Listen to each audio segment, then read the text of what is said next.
مو لا تصروني قبل الأذان القلاية مولعة. المشكلة احنا نشتري قلاية هوائية ونولع زيوتنا على الفرن، ما أدري وش بطرتن ولا ما أدري وش أسميها. أبد قلوا كلش قبل أبد، يا صليت في العصر ولعوا زيوتكم ولعوا قلاياتكم، نجي قبل الأذان بساعة فرغوها.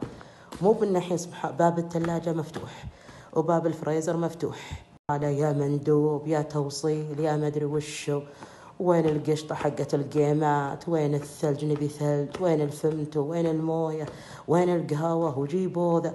وكل البيبان مفتحة، وقوموا عبد الله وقوموا خالد وقوموا منيرة وقوموا حصة وقوموا خلود وقوموا ذي ما قامت تفطر ذي ماذا. وذا الايام عاد دراسه الله يعيننا مفتحه له وفريزر اللحم مش ودانا له، الحين طابخين شوربه مخصص ولا الحين فريزر اللحم فاتحينه صعفقه والبيبان وكل شيء مولع وكل شيء هالظوله، وذا التلفونات ترنن والجوالات وكل شيء.